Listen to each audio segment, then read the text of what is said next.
நீலகிரி மாவட்டம் உதகை நகர்மன்றத்தில் தங்களுக்கு பாதுகாப்பு இல்லை என திமுக பெண் கவுன்சிலர்களே பகீர் புகார் தெரிவித்துள்ளனர்.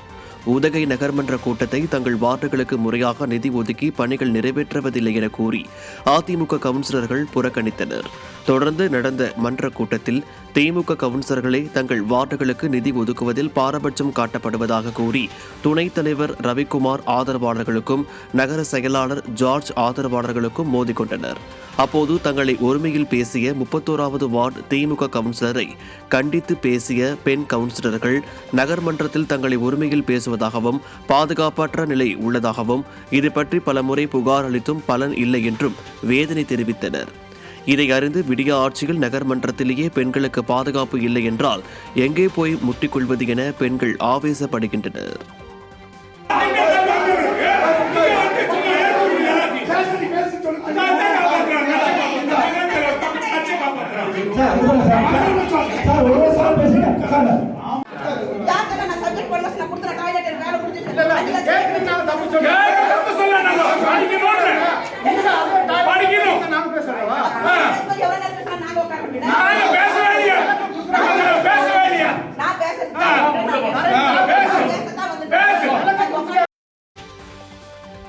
தஞ்சை மருத்துவக் கல்லூரி மருத்துவமனையில் கழிவறைகளில் கதவுகள் இல்லாததால் நோயாளிகள் அவதியடைந்து வருகின்றனர்.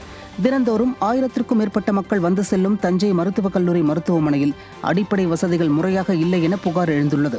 குறிப்பாக கழிவறைகளில் கதவுகள் இல்லாததால் அதை பயன்படுத்த முடியாத சூழல் இருப்பதோடு நோய் தொற்றும் அபாயமும் ஏற்பட்டுள்ளது. இதுகுறித்து பேசும் பொதுமக்கள் அதிமுக ஆட்சியில் 11 மருத்துவக் கல்லூரி மருத்துவமனைகள், 2000 அம்மா மினி கிளினிக்குகள், அம்மா மருந்தகங்கள் என எண்ணற்ற திட்டங்கள் தீட்டப்பட்டது. விடிய அரசு அத்தகைய மக்கள் நல திட்டங்களை தீட்டவில்லை என்றாலும் அடிப்படை வசதிகளையாவது செய்து கொடுக்க வேண்டும் என்கின்றனர். வேலூர் மாவட்டம் காட்பாடி அருகே மணல் கொள்ளைக்கு எதிராக போராடிய பொதுமக்களை தாக்கிய காவல் உதவி ஆய்வாளர் மீது நடவடிக்கை எடுக்க கோரி அதிமுக மாநகர் மாவட்ட செயலாளர் SRK அப்பு எஸ்பியிடம் புகார் அளித்துள்ளார். டிகேபுரம் பாலாற்றில் இரவு நேரத்தில் திருட்டுத்தனமாக ஆற்று மணல் அள்ளப்பட்டதால் பள்ளத்தில் தேங்கிய நீரில் சிக்கி இளைஞர் ஒருவர் உயிரிழந்தார். இதனால் ஆத்திரமடைந்த பொதுமக்கள் போராட்டத்தில் ஈடுபட்ட நிலையில் அதில் ஒரு இளைஞரை விருதம்பட்டு காவல் நிலைய உதவி ஆய்வாளர் ஆதர்ஷ் தாக்கியதாக கூறப்படுகிறது.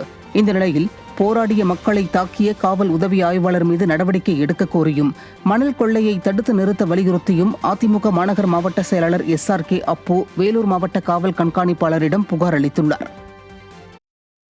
இருக்கின்ற இளைஞர் இது போல் நடக்கிறது என்று ஒரு இளைஞர் சொல்லியிருக்காரு. அவரை போலீஸ் ஸ்டேஷனுக்கு கூப்பிட்டு போயிட்டு போலீஸ் ஸ்டேஷனில் படுக்க வச்சு அவரை போட்டு அடித்து துன்புறுத்தி ஒரு தீவிரவாதியை எந்த அளவுக்கு செய்வாங்களோ அந்த அளவுக்கு ஒரு இளைஞர் செஞ்சிருக்காங்க. நேற்று எல்லாம் நேரில் சென்று அந்த விசாரித்து பார்க்கும்போது அந்த மன வேதனையில் அவன் தாயை பற்றி தவறான வார்த்தை, குடும்பத்தை பற்றி அந்த பெண்களை பற்றி தவறான வார்த்தை பேசி சூழ்ச்சி போடுற நிலைமைக்கு கூட வந்து விட்டார்கள். இதையெல்லாம் தொலைபேசியில் மாவட்ட காவல்துறை அதிகாரி SP சார் அவர்கிட்டும் சொல்லியிருக்கிறேன், கலெக்டர்கிட்டும் சொல்லியிருக்கிறேன், DSP கிட்ட சொல்லியிருக்கிறேன். ஆனால் 3 நாள் ஆச்சு, இன்னும் நடவடிக்கை எடுக்கவில்லை.